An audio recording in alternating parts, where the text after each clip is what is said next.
Ryan, let's dive in a little bit to the film here. I want to pull this up, and I want us to be able to talk about Karson Hobbs. And so we're gonna pull this up, and we're just gonna kind of let it play. You know us, we're gonna say we're just gonna let it play, but there's a chance we may rewind a couple things, and we're just gonna talk about just sort of what we really like about his game, what we see about his game, more so than obviously we kind of shared a little bit what we think Notre Dame likes about him. Some of that stuff we also like. And so we're going to pop in his film now. And the first thing, Ryan, right here, you'll see Karson Hobbs. He plays a lot of right corner for them, but in certain games against some of the better teams, like St. X, for example, he played on both sides. So they will match up with him. And the first thing that stands out, Ryan, is his size. He's listed as 6'1", 180. We'll see if he's either one of those, but he's definitely long. He's definitely a long kid. He's also, I'd say, tall is fine, but his arms are extremely long. Very long. And he uses them well. I mean, he's talking about when he's standing there, his arms are like middle of his thighs when he's just standing there. That's really good length. And he knows how to use it to a degree already. He's really good at with press coverage. You'll see he doesn't have to overextend to get a good jam. He uses his hands well in coverage. He's at the top of the screen again here. He knows how to, and of course, it really helps him with his ball skills. He's able to reach across. The thing about a long corner, the one of the underrated parts of being long, people think about, throwing around him, throwing over him, but a longer guy doesn't have to be body on a body to get his arm around a guy either. That's right. The other thing where you don't need to invite as much contact to get around the guy, get your hand on the football, and Karson Hobbs certainly brings a lot of that to the table, Ryan.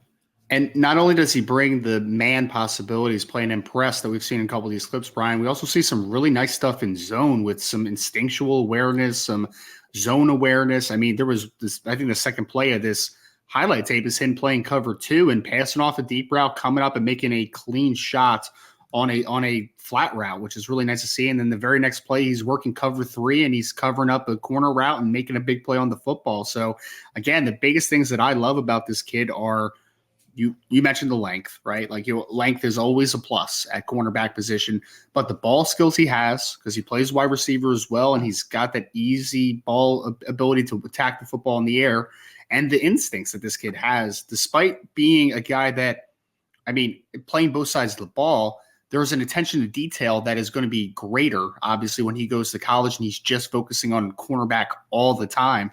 But the natural instincts I think that this kid has as well, just ability to adjust in space and play multiple coverages. I think it's really nice stuff to work with. And you're like you said before, the long term for Karson Hobbs is going to much outweigh the short term. I think that there's a lot that this kid can improve on. But Brian, you talked about instincts and reading. This is a perfect example of this right here. He's in zone coverage. He reads the quarterback perfectly and just jumps that route. This is against St. Ignatius. That's a really smart football play. But of course, you have to have the athleticism and length to get to the ball too, which he does. Absolutely. Yep. And I think he's got really good short area explosiveness, getting in and out of his pedal and doing all that really smooth, Ryan. That's the thing I like about him. He's really clean athletically. He doesn't look overly sudden, but he is, because of how smooth he is. His feet are really clean. His transitions are really clean. At times he'll get a little tight just from, his feet will kind of get away from him a little bit. But when he keeps a nice base and keeps his feet, kind of underneath his armpits and kind of keeps that narrow base, his transitions are really smooth and fluid, Ryan. And I think that's something that, number one, allows him to be really good in press coverage. But that's also what allows him to make plays like we just showed a minute ago, where he can just quickly change and just like smoothly kind of go right into a direction where a lot of guys may need to bend it. He can kind of do it cleanly and real sharply. And I think that's something that certainly helps him as well. And it's one of the traits, Ryan, too, that and his size are things where Notre Dame likes him as a corner. In my conversations with folks that are in the know, sources that we have around the program, I've never heard anything but cornerback listed with him. Okay, so I want to make sure that I'm very clear about that when I make my next statement. They like Karson Hobbs as a corner. That's it. That's what they're recruiting him at. However, you look at a kid like this and you say, if for some reason he can't crack the depth chart at corner, let's just say for whatever reason, with that size and that really easy change of direction, could you imagine a kid with that kind of feet and hips working off of the hash in cover 2 into the boundary, or working in the deep middle? He can play safety if it's about getting your best 11 on the field. This is one of those kids that could say, hey, look, he could move over and play that degree. He's a willing hitter. He's going to have to get a lot stronger. Obviously, he's just a junior in high school, but he's a willing hitter. But that's the thing, too, is even though he's not being recruited to be a versatile player, he is a versatile player. I agree. And that's something that I like about this kid's film as well.